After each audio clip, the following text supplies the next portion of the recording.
Okay, so we continue to literature and the final class. The text to Anna Karenina, writer Leo Tolstoy. So Russian writer. Type of work কি novel. আমরা American drama যেটা দেখলাম খুব drama ছিল। Anna ক্যারেনিনা হলো Nobel. Anna ক্যারেনিনা হলো নায়িকা আর protagonist, female protagonist Anna ক্যারেনিনা তার নামে নাম। নোবেল হলো টাইপ, জনরা হলো Nobel of idea, psychological Nobel বা ট্র্যাজেডি এটা বলা হতে পারে।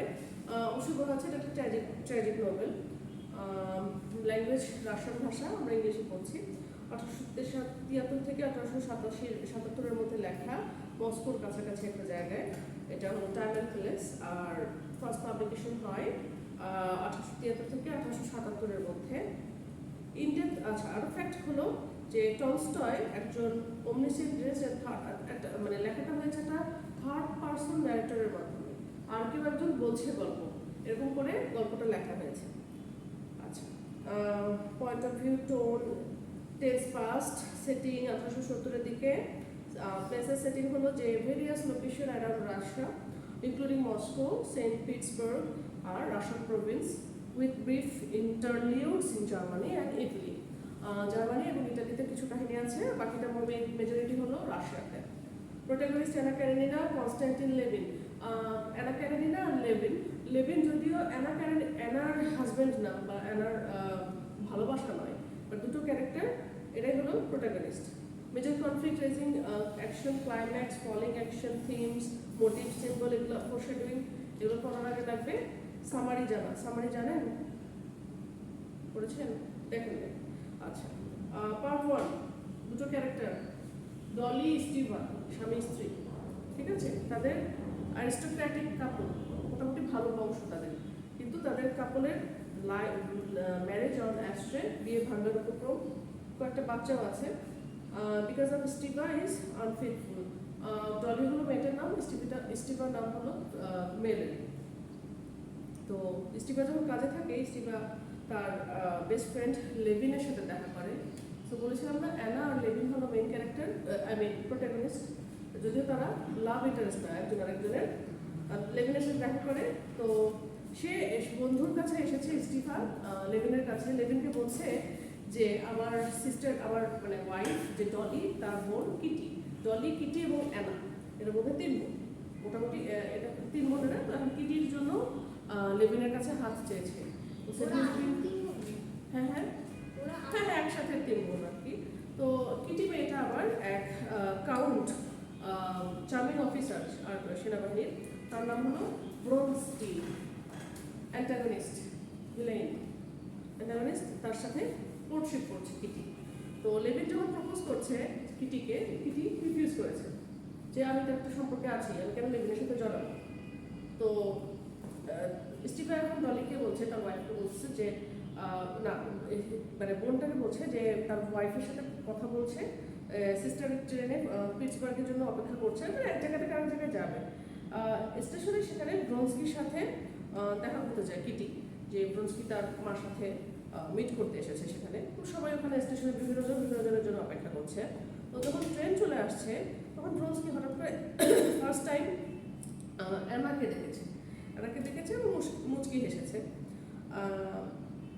তো অ্যানা এখন আরেক বোন এদের মধ্যে, কিটি আর ডলি আর অ্যানা। তো এখন সিস্টার ইন লকে বলছে যে স্টিফাকে অ্যানাদার চান্স দিতে বলছে। ওই যে ডলি আর স্টিফার মধ্যে সম্পর্ক নষ্ট, তো অ্যানা এখন বলছে যে দুলাভাইকে বলছে যে আপনারা ঠিক করে ফেলেন, আপনাদের প্রবলেমটা মিট করে ফেলেন। তো সে কিটির সাথে, কিটি তো তার আরেক বোন, অ্যানার বোন, সে একটা বলে গিয়েছে সেখানে।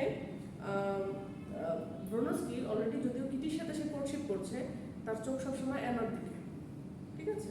Kitty is heartbroken when she is rejected by Vronsky. এটা সে খুব কষ্ট পায়, অ্যানার দিকে চোখ ফেরাতে পারছে না।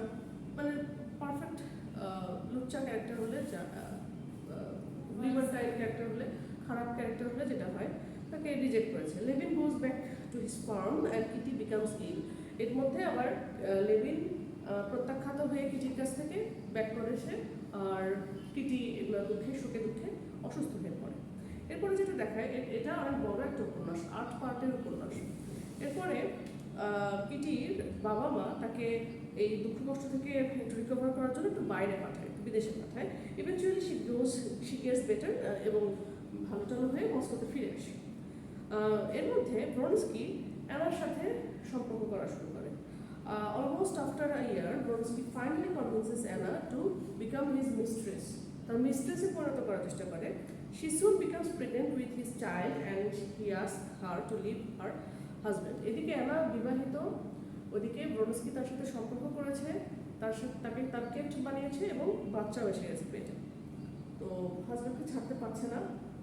When he takes a fall at steeplechase and race and enacts distress in public, her husband Karenin, Anna's husband নাম হলো Karenin, সে তাকে তিরস্কার করে যে আজেবাজে বিহেভিয়ারের জন্য, মানে একটু ইয়া করতে থাকে। অ্যানা তার হাজব্যান্ডের সাথে বনিবনা হতে থাকে না। তখন একসময় অ্যানা স্বীকার করে যে আমার একটা অবৈধ সম্পর্ক, আমার প্রেগনেন্ট উইথ হিজ চাইল্ড।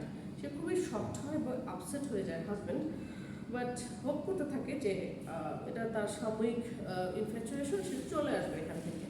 এরপরে যেটা দেখায় যে লেভিন যে কিটির কাছ থেকে প্রত্যাখ্যাত হয়েছিল, সে দেশে ফিরে এসেছে, তার এস্টেটের কাজ কারবার করছে, কৃষকদের সাথে কাজ করছে। তো ডলি তার দেশে ফিরে আসে সামারের জন্য, not far from Levin, and she tries to convince him to pick up his courtship with her sister Kitty. Dolly আবার এর মধ্যে লেভিনকে আবার বলছে যে কিটি তো এখন একটা মানে সমস্যার মধ্যে আছে, একটা চাপ ধকল কাটিয়ে উঠেছে ব্রনস্কির ইয়া থেকে, তো আবার বলে যে তুমি কিটির সাথে কোর্টশিপ করা শুরু করো। তো still he knows that she is the only women he can possibly marry, মানে যদিও লেভিন জানে না এগুলো হবে কিনা, বাট লেভিনের একমাত্র চাওয়া কিটিকেই ছিল। এরপর যেটা হচ্ছে পার্ট 4-এ ক্যারেনিন এবং তার ওয়াইফ। ক্যারেনিনকে অ্যানার হাজব্যান্ড, আর অ্যানার হাজব্যান্ড হলো ক্যারেনিন। অ্যানার ক্যারেনিন বিভিন্ন জায়গায় দৌড়াঝাঁপ করতে থাকে, যেহেতু তাদের অনেক স্টেট আছে। আমরা কি দেখছি, লেভিনের অনেক স্টেট আছে, ক্যারেনিনের অনেক স্টেট আছে, এগুলা তাদের ব্যবসায়িক কাজে দৌড়াদৌড়ি করতে থাকে। But things come to head when Anna invites Vronsky over, he runs into her husband. আচ্ছা, হাজব্যান্ড যখন এরকম বিভিন্ন জায়গায় ছোটাছুটি করছে, তখন অ্যানা তার অবৈধ প্রেমিক ব্রনস্কিকে সেই বাসায় এসে দাওয়াত করে, নিজের বাসায় এসে। তো Karenin decides to apply for divorce. তখন বলছে না, এরকম রেখে হবে না, ডিভোর্স ফাইল করবো। বাট সে নিড টু প্রুভ, মানে সে এই অ্যাডাল্টারি বা ব্যভিচারী, বউয়ের ব্যভিচারিতার জন্য একটা সলিড প্রুফ তার কাছে দরকার, তাহলে কীভাবে ডিভোর্স দেবে। তো ওয়েন ক্যারেনিন ভিজিটস মস্কো, যখন সে মস্কোতে গিয়েছে, সে স্টিভাকে ডিভোর্সের ব্যাপারটা বলেছে। তার বন্ধুর নাম তো স্টিভা, আমরা তো প্রথম থেকে জানি। অ্যানার brother begs him to reconsider, মানে স্টিভা বলছে যে অ্যানার ব্রাদার বলছে যে এটা রিকনসিডার করো, বউকে ছেড়ো, তালাক দিও না অ্যানাকে, এবং তাকে ডিনারে ডাকে। সেখানে আবার লেভিনকে ডাকা হয়েছে। লেভিন আবার আরেকভাবে তো যে ক্যারেনিনের বন্ধু বা স্টিভাদের বন্ধু, সেখানে এসেছে এবং সেখানে আবার কিটি ছিল, সেখানে প্রপোজ করেছে, মানে কয়েকটা গ্রুপের সাথে একসাথে মিট আপ করছে, সেখানে প্রপোজ করেছে। তখন আবার কিটি গিয়ে অ্যাকসেপ্ট করছে সম্পর্কটা। এরপর সে begs his forgiveness and he grants and determines to stay with her and take care of her baby. এখানে গিয়ে আবার অ্যানা এখন বলছে যে মাফটাফ চেয়ে নিচ্ছে হাজব্যান্ডের কাছে। ইন ডিসপেয়ার ব্রনস্কি শুটস হিম। আচ্ছা, এদিকে আবার যখন দেখছে ব্রনস্কি যে ওরা তো মিলেমিশে যাচ্ছে, নিজেকে শেষ করে ফেলার ট্রাই করেছে। But Anna recovers as well and she still wants to be free of Karenin who agrees to give her a divorce. কিন্তু সে এখন দোটানায় পড়ে গিয়েছে, আমি এখন ব্রনস্কি আমার জন্য মরে যাচ্ছে, আমি এখন কোন দিকে যাব। সে তখন কী করেছে, সে ডিসাইড করে যে ব্রনস্কির সাথে পালিয়ে যাওয়ার ডিসাইড করে। মানে এত বড় সে একটা বড় স্টেপ নেয় যে হাজব্যান্ড থাকা সত্ত্বেও আরেকজন পালিয়ে যাবে সে এবং বাচ্চাটাকে, living behind her son who legally belongs to Karenin. যে যদিও বাচ্চাটা হয়েছে, এখন সম্পর্কে তো ক্যারেনিনের হবে বাবা, যদিও একটা অবৈধ সম্পর্ক, সে বাচ্চাটাকে রেখে সে ব্রনস্কির সাথে পালিয়ে যায়। ব্রনস্কি রিজাইন্স, হ্যাঁ, সে আবার ব্রনস্কি আবার কি, সে তো আর্মির লোক, সে চাকরি ছেড়ে আমাকে নিয়ে চলে যায়। এরপরে দেখা যাচ্ছে কিটি এবং লেভিন তারা তো একজনকে অ্যাকসেপ্ট করলো, বিয়ে করেছে এবং তারা স্টেটে সেটেল হয়। আর অ্যানা ব্রনস্কি ইটালির দিকে চলে যায় 3 মাসের জন্য। তারপরে তারা পিটসবার্গে ব্যাক করে। অ্যানা এরপর তার বার্থডেতে ছেলের সাথে দেখা করে, ছেলেটাকে তো রেখে গিয়েছে। And both of them express their intense সরো ওভার দেয়ার সেপারেশন। দুজনই খুব কষ্ট পায়, যাবে সে তো সন্তানের মা, কিন্তু সে কষ্ট পাচ্ছে, সন্তানও কষ্ট পাচ্ছে। একটা অপেরাতে এরপর অ্যানা অ্যাটেন্ড করে, আর shunned by everyone because she is living openly as a mistress. একটা অপেরাতে একটা মানে সামাজিক একটা জায়গায় গিয়েছে, সেখানে সে সবার দ্বারা ইয়া হয়ে যায়। সরি, আমি এটা সাউন্ড দিই, সাউন্ড হয়েছে একটু কম যাবে আর কি। তো সবাই তাকে প্রত্যাখ্যান করে, একটা পাবলিক প্লেসে গিয়েছে, সবাই তো প্রত্যাখ্যান করবে যে তুমি স্বামী থাকতে আরেকজনের সাথে সম্পর্ক করছো, বাচ্চা রেখে গিয়েছো। সো এটা মানে এর চেয়ে বড় আর অপরাধ হতে পারে না। এবার হোর তুমি মানে নষ্টামি এরকম তো অলরেডি দিয়েছে। Thus, Anna and Vronsky decide to return to the country where Vronsky has an estate. একটা Vronsky তো অনেক জায়গা জমি আছে, সেখানে ওখানে নিয়ে যাবে অ্যানাকে, যেহেতু সে এখানে যেখানে মানে মানুষের মধ্যে থাকতে পারছে না, পরিচিত জায়গায় সবাই তাদেরকে দূর দিচ্ছে, দূর ছেঁচে করতেছে, পরিহার করছে। পার্ট 6-এ দেখাচ্ছে যে ডলি এরপর অ্যানার সাথে ভিজিট করছে ভ্রনস্কির কান্ট্রি এস্টেট। ডলি তো অ্যানার বোন, তো ভ্রনস্কি সেই কান্ট্রি এস্টেট ফাইন্ডস হার সিমিংলি ডুইং ওয়েল, দেখছে যে হ্যাঁ বোন ভালোই আছে। Although she is taking a lot of opium to sleep, ঘুমের জন্য সে আফিম সেবন করছে Anna. On Dolly, on Vronsky's prodding, encourages her to seek a divorce. Dolly Vronskyকে বলছে যে তোমরা আলাদা হয়ে যাও, ডিভোর্সের চেষ্টা করছে, but Anna doubts he will grant one, now he is the আচ্ছা। এখন অ্যানা সাসপেক্ট করছে আমি যদি ভ্রনস্কিকে ছেড়ে যাই, ভ্রনস্কির সাথে একজন কাউন্টেস আছে, সে যে জমির যে মালিক, কাউন্টেস কি বলে, কাউন্ট বিভিন্ন জায়গায় এস্টেটের যে কাউন্ট থাকে না, কাউন্টের লেডি ভার্সন হলো কাউন্টেস, তার নাম হলো লিডিয়া। এই আরেক লুইচা মহিলা তার সাথে সম্পর্কে জড়িয়েছে ভ্রনস্কি। এই এটার জন্য সে ভ্রনস্কিকেও ছাড়তে পারছে না। আচ্ছা, Levin and Kitty move Moscow before the birth of their child. এর মধ্যে লেভিন আর কিটি তারা তো ভালোই আছে, তারা একটা বাচ্চা হবে, তারা মস্কোতে ফেরে। And Anna and Vronsky also move to Moscow. Anna agrees to write to Karenin again. এর মধ্যে সে আগে স্বামীকে মিস করা শুরু করে, খুবই কমপ্লিকেটেড স্টোরি, যার সাথে অবৈধ সম্পর্ক, সেখানেও তার মানে কনফিউজ সে, আবার আগের স্বামীর কাছে যাবে, সেখানেও দোটানা, এগুলো করতে করতে সে আফিম ধরেছে মানসিক শান্তির জন্য। পার্ট 7-এ দেখাচ্ছে Kitty gives birth to a boy. Kitty আর লেভিন ওরা তো ভালো, ওদের সম্পর্ক ভালো, তো কিটি একটা ছেলের জন্ম দেয়। And after Karenin doesn't answer Anna, ক্যারেনিনকে অ্যানা তো চিঠি লিখেছিল, সো ক্যারেনিন অ্যানাকে কোনো অ্যান্সার দেয় না। Stiva visits him when he is next in Pittsburgh. ক্যারেনিনের সাথে দেখা করেছে Stiva. Caroline, based on the counsel of a French clairvoyant that Lydia has latched onto, decides to refuse Anna's divorce. এদিকে Caroline অ্যানাকে divorce দিতে না করে দিয়েছে।